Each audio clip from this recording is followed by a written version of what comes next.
Em nome do Pai, do Filho e do Espírito Santo. Amém. Querido irmão, querida irmã, graça e paz.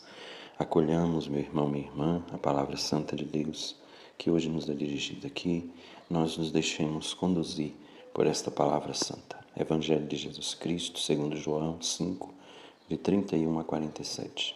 Naquele tempo disse Jesus aos judeus: Se eu der testemunho de mim mesmo, meu testemunho não vale. Mas há um outro que dá testemunho de mim, e eu sei que o testemunho que ele dá de mim é verdadeiro. Vós mandastes mensageiros a João, e ele deu testemunho da verdade. Eu, porém, não dependo do testemunho de um ser humano, mas falo assim para a vossa salvação. João era uma lâmpada que estava acesa e a brilhar, e vós com prazer vos alegrastes por um tempo com sua luz. Mas eu tenho um testemunho maior do que o de João, as obras que o Pai me concedeu realizar. As obras que eu faço dão testemunho de mim, mostrando que o Pai me enviou. E também o Pai que me enviou dá testemunho a meu favor. Vós nunca ouviste sua voz, nem viste sua face. E sua palavra não encontrou morada em vós, pois não acreditais naquele que ele enviou. Vós examinais as Escrituras, pensando que nelas possuís a vida eterna. No entanto, as Escrituras dão testemunho de mim, mas não quereis vir a mim para ter a vida eterna. Eu não recebo a glória que vem dos homens, mas eu sei que não tendes em vós o amor de Deus. Eu vim em nome do meu Pai, e vós não me recebeis. Mas se um outro viesse em seu próprio nome, a estes vós o receberíeis. Como podereis acreditar, vós que recebeis glória uns dos outros, e não buscais a glória que vem do único Deus? Não penseis que eu vos acusarei diante do Pai. Há alguém que vos acusa, Moisés, no qual colocais a vossa esperança. Se acreditais em Moisés, também acreditaríeis em mim, pois foi a respeito de mim que ele escreveu. Mas se não acreditais nos seus escritos, como acreditareis então nas minhas palavras? Palavra da salvação. Glória a vós, Senhor. Querido irmão, querida irmã, na palavra que nós escutamos hoje, Jesus continua a falar-nos desta sua intimidade com o Pai.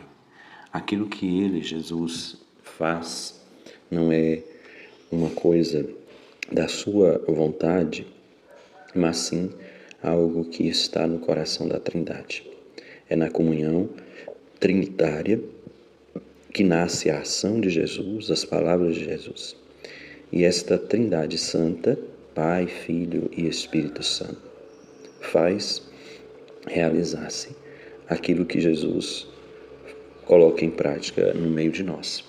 Então a Trindade, de forma especial, o Pai das Misericórdias, dá testemunho de Jesus, afirma e confirma aquilo que Jesus fala, aquilo que Jesus ensina, fazendo com que a palavra de Jesus possa tocar o profundo da vida de todos aqueles que estão a encontrar-se com Ele.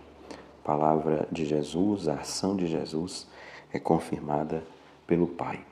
E Jesus, ao dizer isso, ele questiona profundamente a atitude que os judeus, os fariseus, os doutores da lei, os sacerdotes, os chefes dos sacerdotes, está tendo em relação a ele, porque estão a rejeitar Jesus, a rejeitar a sua palavra, não o reconhecendo como Senhor, como Deus.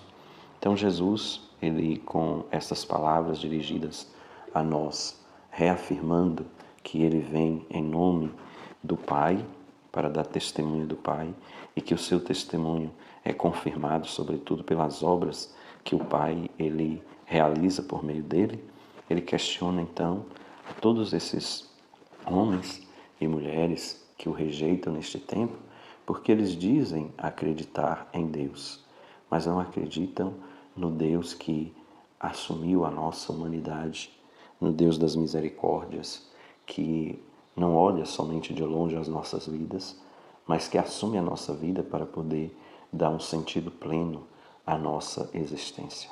Então Jesus, com isso, questiona com profundidade estes homens que se fecham à ação que ele está realizando em nome do Pai.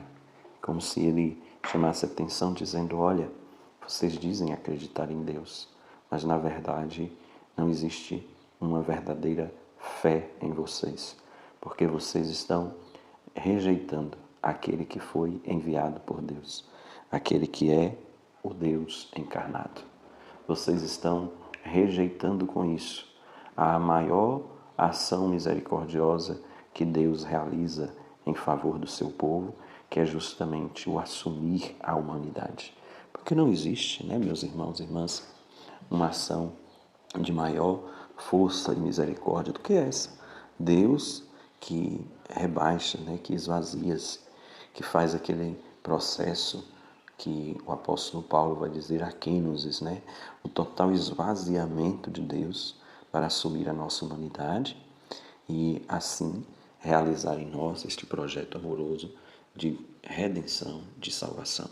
Então, rejeitar Jesus é rejeitar esta ação misericordiosa de Deus, que não somente cria a humanidade e a solta e fica assistindo a ela a caminhar, mas este Deus que assume a nossa humanidade, que assume a nossa história para fazer com que a nossa história ganhe um sentido de plenitude, para fazer com que a nossa humanidade seja inteiramente resgatada para ser aquilo para que ela foi criada, imagem e semelhança de Deus.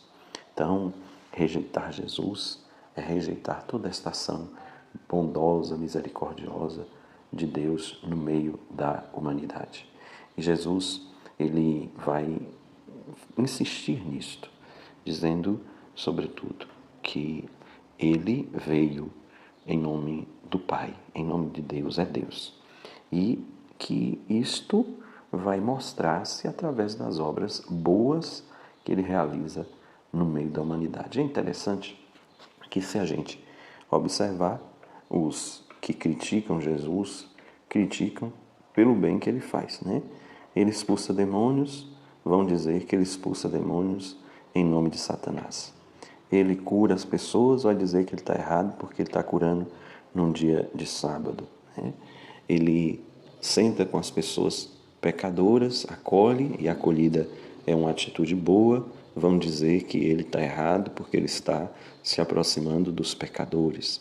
Então, eles não encontram motivo para criticar de forma fundamentada a Jesus. Então, eles criticam Jesus porque Jesus faz o bem. Criticam Jesus, sobretudo, porque Jesus questiona as práticas dele. São religiosos, são pessoas que deveriam também estar fazendo a mesma coisa que Jesus fazia. Mas eles, meus queridos irmãos e irmãs, não conseguem fazer, não têm uma ação para fazer, por isso sentem-se incomodados com o bem que Jesus faz. E ao mesmo tempo que se sentem incomodados, acham também, se sentem meio que como se eles estivessem sendo ameaçados na sua posição. Por isso criticam criticam Jesus pelo bem que Jesus ele faz. E aí, querido irmão, querida irmã, nós continuamos também no nosso tempo a experimentar tantas pessoas que continuam a agir assim, não conseguem valorizar as ações boas que muita gente pratica no seu dia a dia. E muitas vezes preferem apresentar críticas, preferem dizer que o outro está errado, do que de verdade reconhecer que o outro está fazendo algo para o bem, está construindo o bem através de suas ações, através da proposta que assume como sua, que é a proposta do próprio Deus. Então, Jesus, ele nos ensina, sobretudo, que nós precisamos continuar firmes no bem, mesmo quando aqueles que não estão dispostos tanto a caminhar neste caminho de bem, neste caminho de luz, neste caminho de construção de um mundo melhor, acusam a gente, acusa aqueles que fazem o bem de estarem no erro. Com Jesus não foi diferente, Continuam assim. É interessante que tantas vezes, nós vimos isso no Evangelho de anteontem, tantas vezes as pessoas elas agem dessa forma, Elas não estão dispostas a ajudar quando alguém está fazendo alguma coisa, elas criticam. Na igreja acontece tantas vezes assim, Tanta gente que nem se envolve, que nem vai na igreja. Aí quando a gente vai fazer alguma coisa, aí começa a criticar, às vezes chamar pela tradição, mas sempre foi assim. Mas sempre foi assim, feito por outros. Pessoas que nunca se envolveram para fazer nada na igreja, quando a gente propõe um caminho, começam a essas críticas. Continuemos firmes, meus irmãos e irmãs. Nós estamos seguindo o Evangelho de Jesus. Quando estamos seguindo o Evangelho de Jesus, devemos ter consciência tranquila que o que nós empreendemos, sendo para o bem, precisa ser levado à frente. Não fazemos em nome de ninguém, mas em nome do próprio Senhor, que impulsiona a sua igreja a continuar neste tempo a fazer o bem. Perseverança. O Senhor vence conosco as dificuldades que se apresentam diante de nós. Que a bênção de Deus venha generosa, Pai, Filho e Espírito Santo. Querido irmão, querida irmã, fica com Deus. Um abraço forte.